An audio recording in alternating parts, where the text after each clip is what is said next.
এই মুহূৰ্তত জনাইছো আজিৰ প্ৰথমটো খবৰ আৰু মাত্ৰ কেইটামান ঘণ্টা হৰণি হ'ব নেকি দৃশ্যপট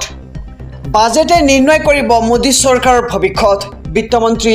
নিৰ্মলা সীতাৰমণে লোকসভাত উত্থাপন কৰিব 2024 আৰু 25 বৰ্ষৰ কেন্দ্ৰীয় বাজেট মোদী চৰকাৰ 3.0 বাজেটক লৈ উৎকণ্ঠাৰ অন্ত নাই কি আছে এইবাৰৰ কেন্দ্ৰীয় বাজেটত বিশেষ ৰাজ্যৰ মৰ্যাদা নাপালে বিহাৰে কিন্তু মোকলাই দিব নেকি 360 কোটি টকা আৰু 1200 কোটি টকা পাব নেকি অন্ধ্ৰপ্ৰদেশৰ বাবে চন্দ্ৰবাবু নাইডুৱে কিংমেকাৰৰ দাবীয়ে স্থান নাপালে সলনি হ'ব পাৰে চৰকাৰ আৰু বাজেট অধিৱেশনে নিৰ্ণয় কৰিব মোদী চৰকাৰৰ ভৱিষ্যত দুই কিংমেকাৰৰ দাবীৰ হিচাপ এবাৰ মিলাব পৰা নাই বিজেপিয়ে আৰু দাবী পূৰণ কৰিলে আন সহযোগী দলৰ ৰখত পৰিব আনহাতে দাবী পূৰণ নকৰিলেও চৰকাৰ ভঙাৰ ভয় আছে এইবাৰ বিজেপিৰ আৰু টিডিপিয়ে দক্ষিণৰ ৰাজ্য অন্ধ্ৰপ্ৰদেশৰ বাবে 1200 কোটিৰো অধিক ধন দাবী কৰিছে আৰু বাজেটত পৰিশোধ কৰিব লাগিব ইয়াৰে অধিক অংশ ইফালে বিহাৰৰ বাবে 360 কোটি সাহায্য বিচাৰিছে নীতিশ কুমাৰে মিত্ৰজোঁটক সুখী কৰিবলৈ মোকলাই দিব নেকি 1 লাখ কোটি আৰু কেইটামান ঘণ্টাৰ পাছতেই বাজেটত স্পষ্ট হ'ব সকলো আৰু কি থাকিব বাকী ৰাজ্যবোৰৰ বাবে কি থাকিব অসম আৰু উত্তৰ পূবৰ বাবে ব্লুমবাৰ্গৰ জৰীপত অৰ্থনীতিবিদসকলে কৰিছে উদ্বেগজনক ভৱিষ্যতবাণী মাৰ্চ 2025ৰ ভিতৰত ঘৰুৱা উৎপাদনৰ 5.1% ঘাটি হ'ব পাৰে ৰাজকোষৰ আৰু বিহাৰৰ বাবে 9টা নতুন বিমানবন্দৰৰ দাবী অব্যাহত ৰাখিছে নীতিশ কুমাৰে লগতে 4টা মেট্ৰ' লাইন 7খন মেডিকেল কলেজ লগতে 20,000 কোটি টকাৰ থাৰ্মেল পাৱাৰ প্লেণ্ট লাগে নীতিশ কুমাৰক আৰু 20,000 কিলোমিটাৰ পথ মেৰামতিৰ বাবে লাগে পৃথক পুঁজি নীতিশ কুমাৰ আৰু নাইডুক ৰাখিবলৈ বিজেপিয়ে মানি ল'ব নেকি এই দাবীসমূহ আৰু কি পাব বাকী ৰাজ্যবোৰে কি থাকিব অসমত এই মুহূৰ্তত জনাইছোঁ আজিৰ দ্বিতীয় নম্বৰ খবৰটো অৱশেষত বাংলাদেশৰ ছাত্ৰ আন্দোলনে পালে ন্যায় আন্দোলনৰ মাজতে উচ্চতম ন্যায়ালয়ৰ ডাঙৰ সিদ্ধান্ত বাংলাদেশৰ প্ৰতিবাদী ছাত্ৰ ছাত্ৰীয়ে অৱশেষত লাভ কৰিলে ন্যায়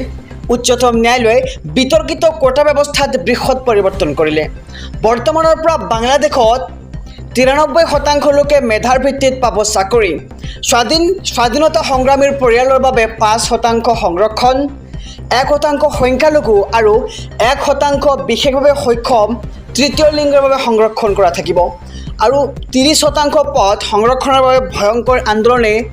গঢ় লৈ উঠিছিল বাংলাদেশত আৰু প্ৰতিবাদে ভয়ংকৰ ৰূপ লোৱাৰ পিছতে এই সিদ্ধান্ত বাংলাদেশ উচ্চতম ন্যায়ালয়ৰ ভয়ংকৰ প্ৰতিবাদৰ ফলত নিহত হৈছে প্ৰায় 155 জনতকৈ অধিক লোক আৰু বাংলাদেশৰ প্ৰতিবাদী ছাত্ৰ ছাত্ৰী অৱশেষত লাভ কৰিছে ন্যায় আমি খবৰটো জনাইছোঁ ৰাজ্যবাসীক যে উচ্চতম ন্যায়ালয়ে বিতৰ্কিত কোটা ব্যৱস্থাত বৃহৎ পৰিৱৰ্তন কৰিলে অহা নৱেম্বৰ মাহত বাল্য বিবাহ কৰা হিন্দু মুছলমান সকলোকে গ্ৰেপ্তাৰ কৰিব আৰক্ষীয়ে মুখ্যমন্ত্ৰী হিমন্ত বিশ্ব শৰ্মাৰ কঠোৰ নিৰ্দেশনা ধৰ্মৰ আধাৰত চোৱা নহয় বাল্য বিবাহ কৰা অবৈধ শ্ৰমিক 80% মুছলমান আৰু 20% বাল্য বিবাহ হিন্দুৰ মাজত হয় পুনৰ নৱেম্বৰত বাল্য বিবাহ বিৰোধী অভিযান চলাব অসম আৰক্ষীয়ে বাল্য বিবাহ কৰা কাকোকে ৰেহাই নিদিব আৰক্ষীয়ে বিজেপি কাৰ্যালয়ত মুখ্যমন্ত্ৰী হিমন্ত বিশ্ব শৰ্মাৰ এই বৃহৎ মন্তব্য আৰু বাল্য বিবাহ কৰা হিন্দু মুছলমান সকলোকে গ্ৰেপ্তাৰ কৰিব এইবাৰ অসম আৰক্ষীয়ে মুখ্যমন্ত্ৰী হিমন্ত বিশ্ব শৰ্মাই এই সন্দৰ্ভত কঠোৰ নিৰ্দেশনা জাৰি কৰিছে ৰাজ্যৰ লাখ লাখ টেলিকম গ্ৰাহক লৈ সুখবৰ অসমত পূৰ্ণগতিত চলিছে BSNL 5Gৰ উন্নীতকৰণৰ কাম অসমত প্ৰথমটো BSNL 5G টাৱাৰে আগবঢ়াইছে সেৱা অসম নাগালেণ্ড সীমান্তত নিৰ্মাণ হৈ আছে সৰ্বমুঠ 115টা BSNL মোবাইল টাৱাৰ প্ৰথমটো 5G নেটৱৰ্ক টাৱাৰৰ সেৱা আৰম্ভ হৈছে সৰুপথাৰৰ চেতিয়া গাঁৱত আৰু সামাজিক মাধ্যমত এই কথা জনালে সৰুপথাৰৰ বিধায়ক বিশ্বজিৎ ফুকনে আৰু ইতিমধ্যে গাঁও এলেকাত BSNL আৰম্ভ কৰিছে টাৱাৰ স্থাপনৰ ব্যৱস্থা জিঅ' এয়াৰটেলৰ দাম বৃদ্ধিৰ পিছতে বহু গ্ৰাহক আহিছে BSNL লৈ আৰু অসমত BSNL আৰম্ভ কৰিছে